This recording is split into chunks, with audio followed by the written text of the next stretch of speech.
चलिए हम लोग आज स्टार्ट करते हैं क्लाइजेंट कंडेंसेशन। ये रिएक्शन बिल्कुल वैसे है जैसे हमारे पास एल्डोल कंडेंसेशन होता था। क्या करते हैं यहाँ पे, हमारे पास कोई ईस्टर होता है, ऐसा ईस्टर जिसके पास कम से कम एक अल्फा हाइड्रोजन हो। जैसे ये हमारे पास ईस्टर ग्रुप है तो इसके पास ये वाला कार्बन अल्फा कार्बन होगा और इसके पास कितने एच हैं, 3। तो इसके पास बोलेंगे हमारे पास 3 अल्फा एच वाला ईस्टर है। तो कोई भी हमारे पास ईस्टर हो, RCOOR ये ईस्टर, उसकी रिएक्शन कराएं हम लोग RO Na प्लस के साथ, RO Na प्लस के साथ। तो वो जो ईस्टर है ना, वो आपस में ही कंडेंस होकर के एक हमें प्रोडक्ट दे देते हैं जो होता है, जैसे ये ईस्टर है, ईस्टर के रिस्पेक्ट में पास वाले कार्बन को अल्फा कार्बन, इसको बोलेंगे बीटा। बीटा पे क्या लगा है, C डबल बॉन्ड O, तो इसको क्या बोल देते हैं, याद करो वहाँ हमें मिलता था बीटा हाइड्रोक्सी, जब हम एल्डोल कंडेंसेशन कराते थे alpha beta unsaturated carbonyl compound मिलता था। ऐसे यहाँ पे हमें जो प्रोडक्ट मिलता है वो होता है बीटा कीटो ईस्टर। कैसे बनाते हैं रिएक्शन का प्रोडक्ट वो हम लोग देख लेते हैं। क्या करेंगे, हम लोग ईस्टर को 2 बार लिखेंगे, जो हमारे पास ईस्टर गिवन है ना उसको 2 बार लिखेंगे। एक बार ऐसे लिखो कि वो C double bond O OCH3, मतलब जो भी हमारे पास OR वाला ग्रुप है वो दिखाई दे। दूसरी बार क्या करो, उसके अल्फा H को टारगेट करो, इसका एक अल्फा H बाहर निकाल लो, CH2 C double bond O OCH3। क्या करना होगा हमें, अब हमें ज़्यादा काम नहीं करना है, बस यहाँ से OR यहाँ से H ये निकाल देना है, ROH एल्कोहल जैसा। तो देखो यहाँ से जैसे इसको निकालोगे हमें मिल जाएगा product CH3 C double bond O CH2 CO OCH3। तो ये तो हमारे पास ईस्टर हो गया, उसके रिस्पेक्ट में ये वाला कार्बन अल्फा कार्बन, ये वाला बीटा। बीटा पे क्या लगा हुआ है, इधर बीटा पे देखो क्या लगा हुआ है, CO।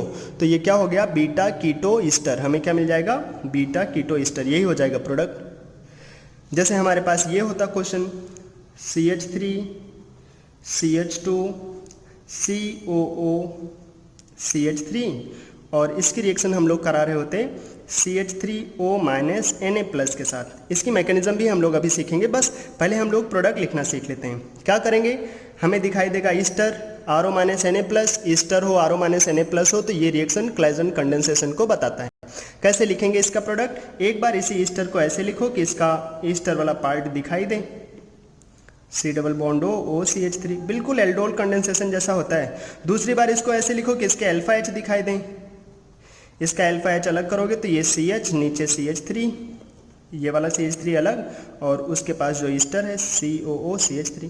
क्या करेंगे हम लोग, CH3OH निकाल देंगे, हमें मिल जाएगा प्रोडक्ट। क्या बनेगा, CH3 CH2 C double bond O, आगे CH CH3 COO CH3, ये मिल जाएगा हमारे पास।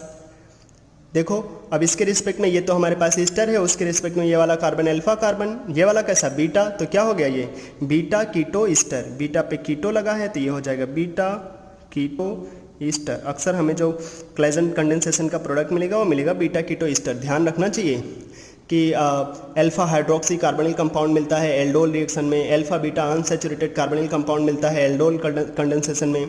ऐसे डायरेक्ट अपने एग्जाम में पूछा जा सकता है कि क्लाइजेंट कंडेंसेशन में क्या मिलता है, बीटा कीटो ईस्टर।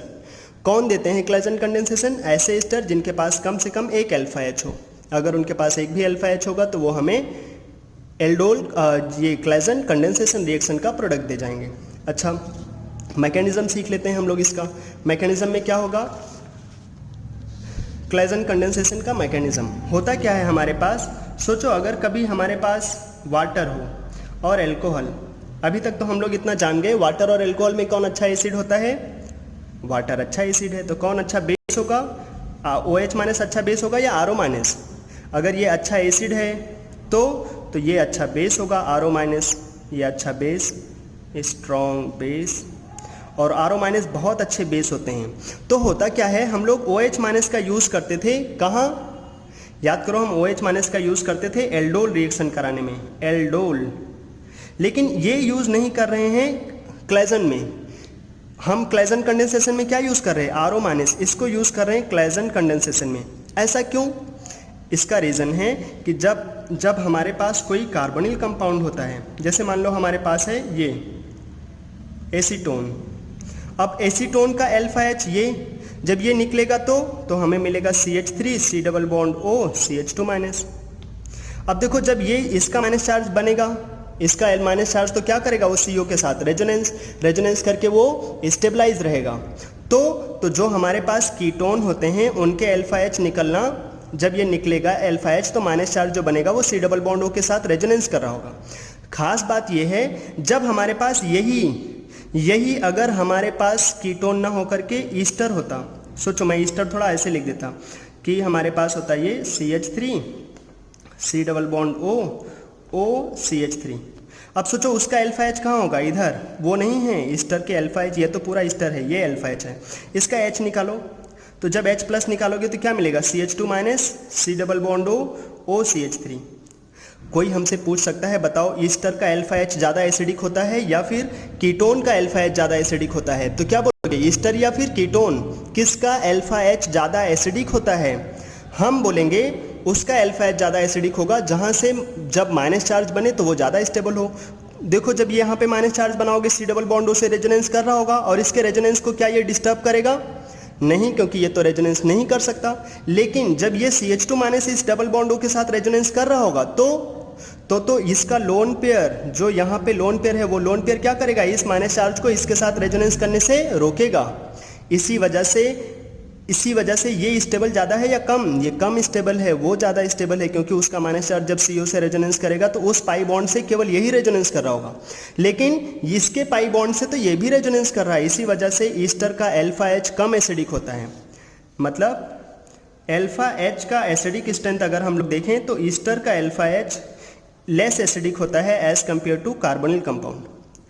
ठीक, मतलब ये बहुत इंपॉर्टेंट सा पॉइंट निकल करके आया कि कार्बोनिल कंपाउंड का अल्फा H ज़्यादा एसिडिक होता है। ज़्यादा एसिडिक होगा तो उसकी रिएक्शन कराने के लिए हम लोगों ने, अगर वहाँ अच्छा एसिड है तो हमने बेकार वाला बेस यूज़ कर लिया था, बेकार बेस भी वहाँ से H प्लस निकाल सकता है क्योंकि उसका अल्फा H ज़्यादा एसिडिक था। लेकिन ईस्टर का अल्फा H कैसा होता है, कम एसिडिक होता है। अगर इसका अल्फा H कम एसिडिक है तो वहाँ से तो H प्लस निकालना टफ है, इसीलिए हम लोग यहाँ पे अच्छा बेस यूज़ करते हैं। कौन सा अच्छा बेस, RO माइनस यूज़ कर रहे हैं, कहाँ, क्लेजन कंडेंसेशन में।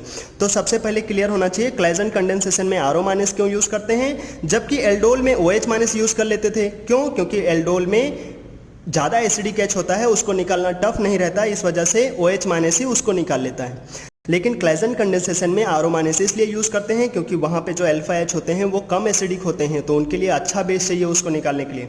अब रिएक्शन कैसे होता है देखो, जो हमारे पास जैसे ये वाली रिएक्शन थी CH3COO CH3, और इसकी रिएक्शन हम लोग करा रहे थे CH3O माइनस Na+ के साथ। तो क्या होता है यहाँ पे, ये जो बेस है वो इसके अल्फा H को निकालते हैं, तो उसके अल्फा H को निकालोगे तो क्या होगा, ये बनेगा ऐसे। अच्छा बेस है तो वो इसके अल्फा H को निकाल ले जाएगा। और अब जब ये माइनस चार्ज बना तो वो क्या करता है, वो इसी ईस्टर के CO पे ये जो अल्फा H निकला तो माइनस चार्ज बना, वो माइनस चार्ज किसी प्लस पोजीशन को ढूंढ रहा होगा, तो कहाँ वो जाके ऐड हो जाता है, इधर प्लस इधर माइनस, यहाँ जाके ऐड हो जाते हैं। अब जैसे जैसे यहाँ पे ऐड होगा, ये OCH3 होगा, सॉरी ये OCH3, जैसे जैसे वो माइनस चार्ज इस कार्बन के पास ऐड होगा तो क्या होगा, ये पाई बॉन्ड टूटेगा। अब पाई बॉन्ड टूटेगा लेकिन उसके साथ कोई ऐड होने के लिए है नहीं, तो वो क्या करता है, वो फिर से अटैक करके इस OCH3 को निकाल देता है। और OCH3 को निकलना भी आसान है, ऑक्सीजन की इलेक्ट्रॉनिटी ज़्यादा होती है तो उसके पास माइनस चार्ज आराम से आ सकता है। इसीलिए हमें जो प्रोडक्ट मिल जाता है, देखो CH3C double bond O, OCH3 तो निकल जाएंगे, CH2 उसके साथ COO CH3, ये मिल जाएगा हमें, CH3 CO CH2 CO CH3। ठीक, ये काम क्या कर रहा है, बेस जैसा। अच्छा बेस क्यों लेकर आए, क्योंकि इसका अल्फा H कम एसिडिक होता है, उसको निकालने के लिए ज़्यादा अच्छा सा बेस चाहिए, तो वो बेस आकर के उसके अल्फा H को निकालते, फिर उसका अल्फा H निकलने के बाद जो माइनस चार्ज बना वही जाके इसमें ऐड हो जाते हैं। इस स्टेप को क्या बोल सकते हो तुम, न्यूक्लियोफिलिक एडिशन। लेकिन जैसे जैसे ऐड होता है कुछ निकल भी जाता है, तो न्यूक्लियोफिलिक एडिशन एलिमिनेशन मैकेनिज्म को फॉलो करता है। कौन, क्लेजन कंडेंसेशन। बोलना है तो तुम ऐसे बोल सकते हैं, न्यूक्लियोफिलिक एडिशन एलिमिनेशन। ये बिल्कुल वैसा है जैसे तुमने देखा था वुल्फ किस्नर रिडक्शन मैकेनिज्म के हिसाब से, वो क्या था, न्यूक्लियोफिलिक एडिशन एलिमिनेशन। ऐसे ये भी है, ये न्यूक्लियोफिलिक एडिशन, ये हम माइनस चार्ज बना वो इसमें जाके ऐड हो गए, फिर कुछ निकल भी गया, न्यूक्लियोफिलिक एडिशन एलिमिनेशन। ठीक, तो ये हो गया हमारे पास क्लेजन कंडेंसेशन, उसका मैकेनिज्म। बहुत आसान से रिएक्शन है जो मैंने तुम्हें बताए, 2 क्वेश्चंस। अगर तुम मैकेनिज्म को अच्छे से देख लो और जो मैंने अल्फा H की एसिडिक स्ट्रेंथ के बारे में वो सीख लिया तो अच्छी बात है। ठीक, आज के लिए हम लोग इतना ही रखते हैं, बाय।